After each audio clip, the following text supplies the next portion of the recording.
Ma prelepo je bilo, ženo, hotel Sava u Mermeru, na recepciji perutke od pauna, onako uramljene u neku sliku, ma all inclusive, bazeni, pečurka, ona fontana što baca mlaz, kompresija na mladež, ispravlja strije, ženo, prelepo. Ma DPF filter mi crča izgleda, ja ne znam, drukan ga onako drukam, ima, kao da je zapušen, ima mnogo čudan zvuk. Sva sreća, bili smo kod Vranja negde, pa tu poznajem jednog drugara, pa mi rešio to, katastrofa, bre, beže. Lepo smo stigli, ženo, deca nam stvarno bila super, ma mi smo im poneli 12 tableta, Baby Shark na replay ubiša, ja izbacila noge kroz prozor, znaš, izlakirala sam nokte u boji grčke zastave, onaj dečko na granici kad me je video stao mirno, počepeva himnu, malo dil. I provrišta mi hladnjak na granicu, pa morao sam da stane malo da goladim, ne vredi. Ovi kukaju, ovaj oće smoki, ovaj nabiva kikiriki u pupak. Ma 400 stepeni, poludo sam, bre. Otopila mi se sliku u pasoš, izgledao sam kao Kamilja Žvala. A hrana tek jao, pa rakovi, pa bušni sirevi, pa kokosovo mleko toče kroz onu bambusovu trsku, uđeš tamo, ja kalimera, oni kalispera. Ma hrana katastrofa, majke mi, kao da jedeš barenu žirafu neočišćenu od koske, života mi, tato si ispovraćam, bre, kad prdnem iz Haniotija na zakinto stala si, bre. Makedonci sam surfuju u Vardar.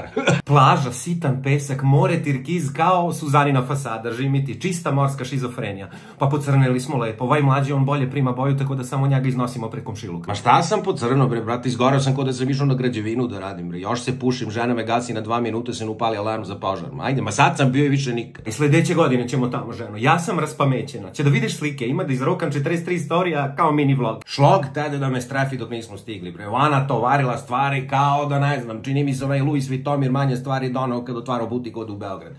Nego, ajmo negde na pivo, Miki. Caciki, jeste, donela sam ti. Ajde dođi kod mene da tu davim i da se oduševljavaš. Ajde dođi, stavljam klimu i palim kafu na 22.